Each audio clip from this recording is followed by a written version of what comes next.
Well, it feels good to have the path done. We're at least 90% done. It took absolutely forever to take this grass that we have right here and spread it all the way over into the distance, but we've been able to spread grass across the entire path, and so as you can tell, we have many pieces of land that are ready for future transforming. However, in today's episode, we turn our attention towards the sea. Nothing makes a kingdom come more to life than a huge ship in the background, and since our kingdom will be a haven for trade here in the desert, I think it would be cool to have a trade ship over in this area. However, before we get to do that, I think it's about time that I tried to make a friend.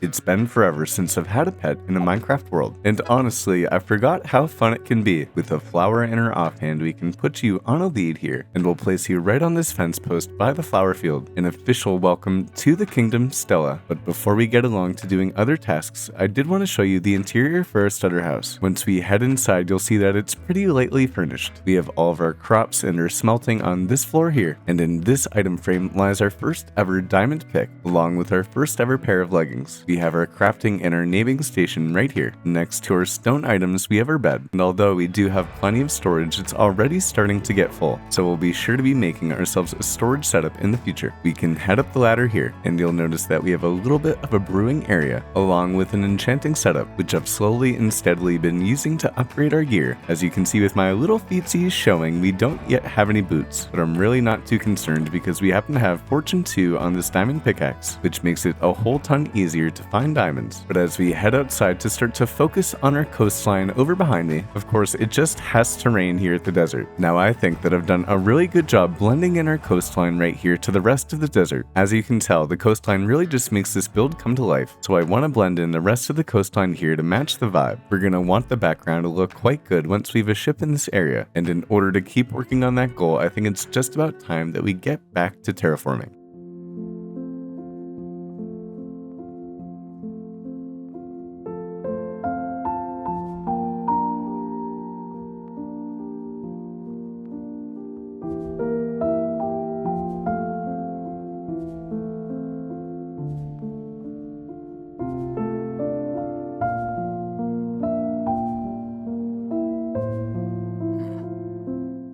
Now, doesn't that look just so much better? I really do believe that the key to enjoying a desert playthrough is to do a ton of terraforming, as the more that you work to make a place look pretty, the more you enjoy spending time in it. And if we head underwater, you'll notice that I ended up doing the texturing all the way down here too, which may seem like a lot of extra work, but I assure you it makes all the difference when it comes to the texture of the coastline. And now that the coastline is complete, it's almost time to build our ship, which we're gonna get to placing in this area right over here. But first, I think it's kind of important to have a way to access her ship in the first place. So we're gonna get to work at making a little fishing dock right here.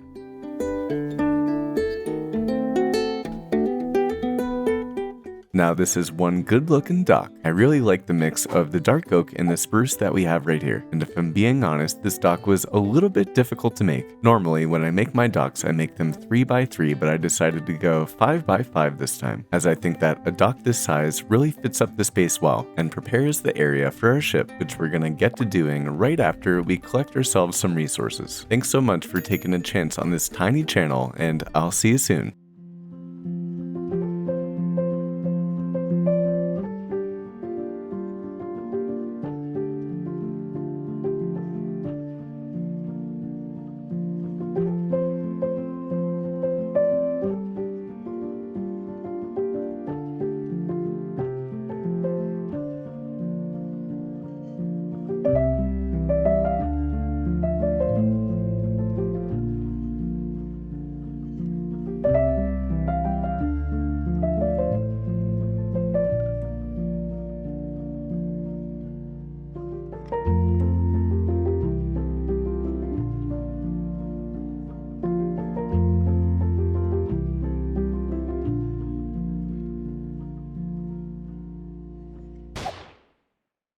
As always, that took a lot longer than I was expecting it to, but that's totally okay. We've gotten all the materials that we need to build the ship, and as we head over in this direction, you'll notice that I've also got into detailing the entire coastline over here too. It just makes this place look so much better. And of course, we have the dirt box that I always use when I'm building my ships. It just helps me figure out the build a little bit better, and of course, we're going to put the water back in its place. The lore behind the ship is that it's trading spruce from the kingdom of Lycos in exchange for glass, but our kingdom can't trade anything before we get this ship in the water.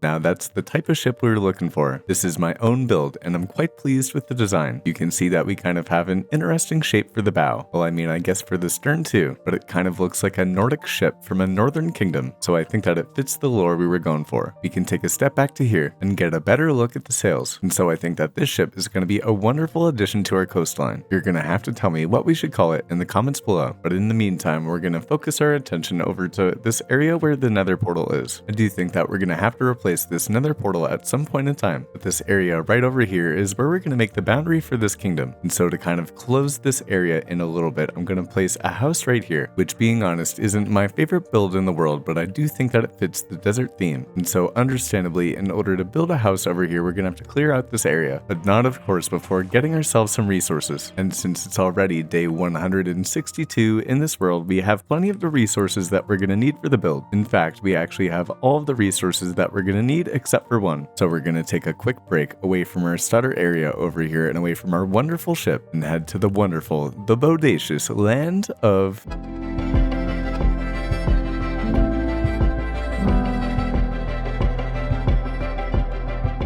It looks like in the pursuit of terracotta, I ended up destroying this entire mountain right here, which I immediately regretted. So as you can see, we have a couple of pillars holding up this area, and it'll have to do for the time being. We have plenty of terracotta in hand, and we're just about ready to build our new house. After a brief commercial made by your boy Slip, what can you buy for $3? A bag of Lay's potato chips? Nope. $4. What about a package of Oreos? Nope, it's $5 whole. But what if I told you that you could get 12 exclusive videos, 3 loyalty badges, and an exclusive advanced replay mod tutorial for the price of $3? It's true, it's for real for real. Members also get other exclusive perks, but you would know that if you remember. Consider joining the channel today. Thanks so much for taking a chance on this small channel. And now that we have our materials in hand, it's just about time that we make something incredible.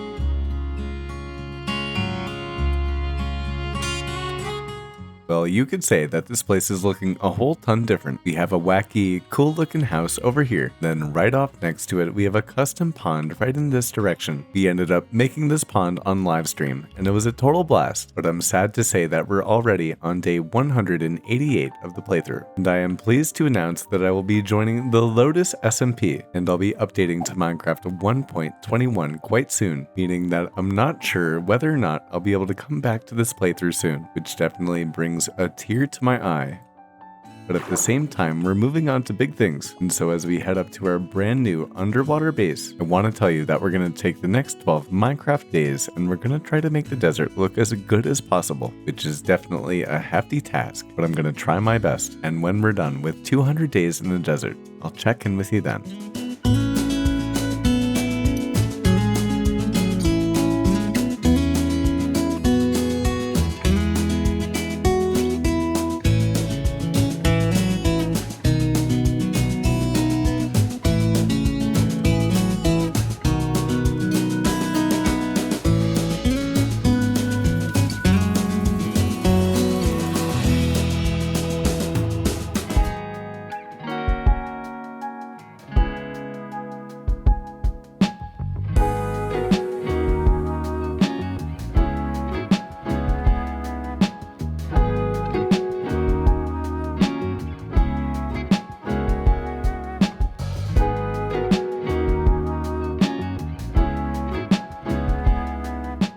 It is officially day 201 in our world, as you can see right here, meaning that we are out of time for the playthrough. And if I'm being honest, the reason that it's day 201 as opposed to day 200 is because I already recorded this segment once. But like a typical YouTuber, my audio wasn't recording. So let's take a look at our wonderful kingdom. As you can see all over, I ended up using jungle fences to decorate and kind of outline the area. And it really just looks kind of wonderful next to our custom beach and next to our custom ship. And so, although I was hoping to do much more, I'm satisfied with what we have. We have a nice little carrot field right here, which leads off into our wheat field over in the distance. And as we head over towards the barn, you can see that we have a custom pond right here. It has tons of azalea bushes around, and of course, I made sure to include some lily pads here too, because having some lily ponds is really what makes a pond a pond. In all of our little areas where we had some grass, we ended up using some bone meal to spice up the area. And as we head over to our wagon area over here, you'll see that I replaced the sand with dirt, and of course I used the same bone meal tactics to make this area look even better, which leads perfectly into a little bit of a tour of Stella's personal house. This awesome barn has a bunch of different stone variants right here, and with some vines and some acacia trapdoors too. Hanging signs, excuse me. But as you can see right here, we have Stella, who seems to be trying to get out of our barn, and if I'm being honest, I wish that I had a little bit more time to give her a personal house that's a little bit better than this one. We have our brand new little desert cottage right here, which definitely has a bit of a wild exterior, which once again is kind of due to the fact that I ran out of time. But we went with a bunch of stone variants right here, which mix in perfectly with the desert terrain. And if we head inside, you'll kind of notice that we